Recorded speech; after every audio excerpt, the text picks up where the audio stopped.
ચાલો મિત્રો, હું મારા ઘરે વર્ષોથી બનાવતો છાશનો મસાલો આજે તમને દેખાડવા માંગુ છું. આ મસાલો મારા ઘરમાં સભ્યો તેમજ સગા સ્નેહીઓને બહુ જ પસંદ છે. તેથી મને થયું કે આ મસાલો તમારી જોડે પણ શેર કરું. તો ચાલો હવે છાશનો મસાલો બનાવવા માટેની જરૂરી સામગ્રી હું તમને જણાવી દઉં. 1 કપ સિંધાલું, 1 કપ નમક સાદું, 1 કપ સંચળ, 1 કપ આખું જીરું, 1 કપ ધાણા જીરું પીસેલું, 1 કપ કાળા મરીનો પાવડર, 1 કપ ધાણા સૂકવેલા, 1 કપ સૂકવેલા ફુદીનો, અને જો તમને પસંદ હોય તો 1 કપ ચાટ મસાલા. તો હવે આપણે મસાલો બનાવવાની શરૂઆત કરીએ.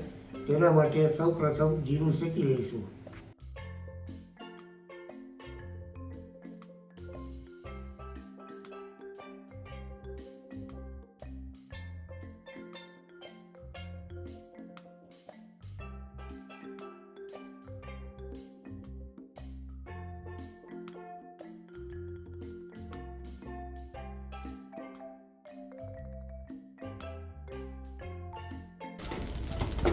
તો આ રીતે આપણે કાળું થાય ત્યાં સુધી જીરું શેકવાનું છે.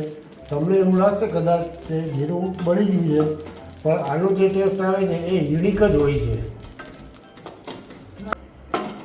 તો હવે આપણે આને અન્ય વાસણમાં કાઢીને થોડી વાર માટે ઠરવા દઈશું.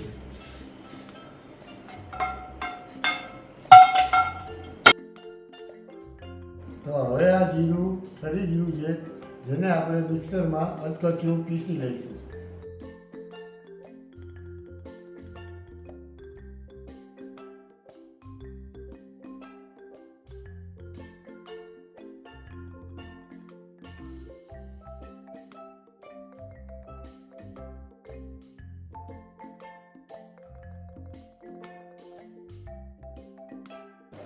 તો જુઓ, આ રીતે અધકચરું આપણે પીસી લીધું છે.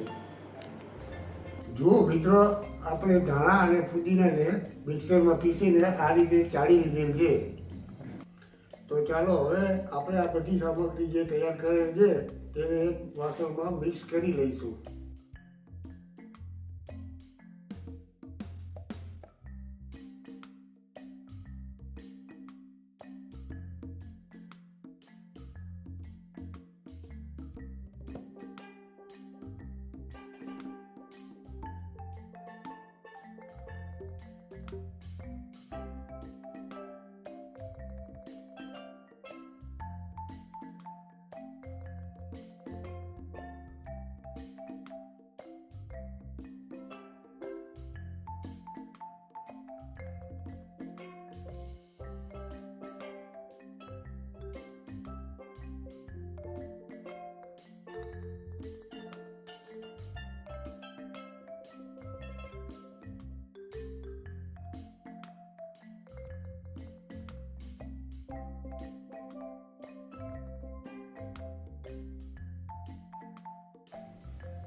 હવે તમે જોઈ શકો છો કે આપણો આ છાશનો મસાલો તૈયાર થઈ ગયેલ છે, જેને હવે આપણે જારમાં ભરી લઈશું.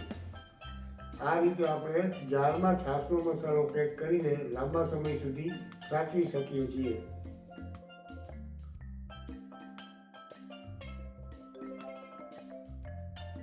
અડધી ચમચી જેટલો મસાલો પણ સફિશિયન્ટ છે 1 ગ્લાસ છાશમાં.